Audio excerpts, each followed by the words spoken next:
because we ain't drafting a quarterback, at least not with the 6th pick. I am totally down with drafting a quarterback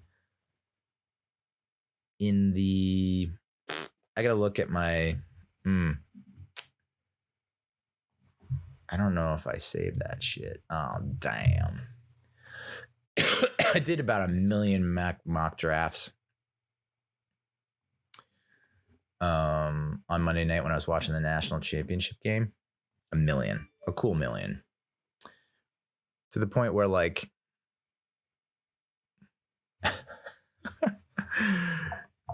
my girlfriend was like, "Hey, what are you doing? You watching the game?" I was like, "Yeah." And she's like, "That's it? You're just relaxing?" I was like, "Yeah, and I'm doing mock draft." She's like, "You mean for like fantasy football?" And I was like, "No, for the Giants." She's like, "You're not employed by them, right?" And I was like, "I should be. Damn Skippy, I should be, motherfucker." All right. Yeah. Let's take a look here. Where am I comfortable drafting a quarterback in the 2024 NFL draft? I honestly think one of the 2nd round picks I was okay with. We'll get into the mock drafts that I've done and looking at the draft prospects in the coming weeks. I mean, that's all we're going to be talking about for the next fucking 3 months. Good God. 2 months. But I think there were a fair amount of mock drafts where I was like, I'm okay with taking a quarterback with one of our 2nd round picks.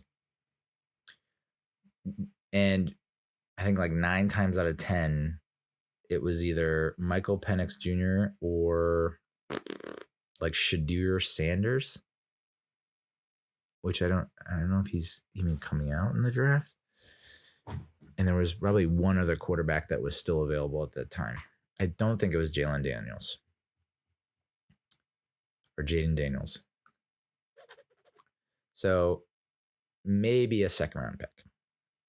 And if you put like confidence level or confidence rating or like how much I like that idea, or, it's just like I would be okay with it. I wouldn't be in love with it, but I'd be okay with it. I would not be okay with drafting a fucking quarterback at 6. And who or what or how are we going to trade up to the 1? So what would Shane have to do in order to get that number 1 from the Bears? He'd have to give up a decent amount of draft capital and possibly a player. So it's like, you can't trade. Who are you going to trade?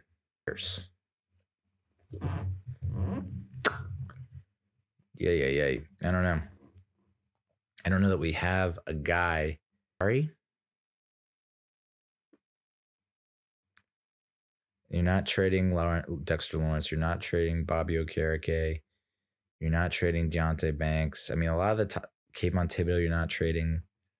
Maybe Azeez Ojulari is like a cherry on top situation. And then you'd have to give up the 6. You'd have to give up one of your 2s. A player? Azeez Ojulari? I don't know. To get that number 1 spot. To draft Caleb Williams or Drake Maye. And then have to sign them to whatever that fucking number 1 and number 2 pick gets, which is not cheap. And I think it might be more expensive than a backup quarterback, a free agency backup quarterback. And then you still have Daniel Jones on the payroll for 2024 and 2025. It just doesn't feel right. Like, would you trade? Can you trade Daniel Jones to the Bears and then what are they going to do with Justin Fields? They trade him to us? Like, it has to be like it has to be a multi-team trade. Like, okay, we're going to trade the Daniel Jones to, I don't know, name a team that needs a quarterback that's not in the NFC East, please. Looking at you, Washington. AFC, yeah. I don't know. That's it makes my brain hurt, and it makes my heart hurt, because I believe in Daniel Jones, and I don't think I'm not one of these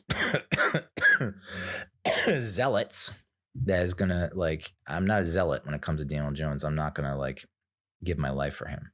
Okay. But I do think he's still a good quarterback that can win us games and take us to playoff and win a playoff game. So what has been bothering me for so long is that we just can't. Offensive line. Fucking A.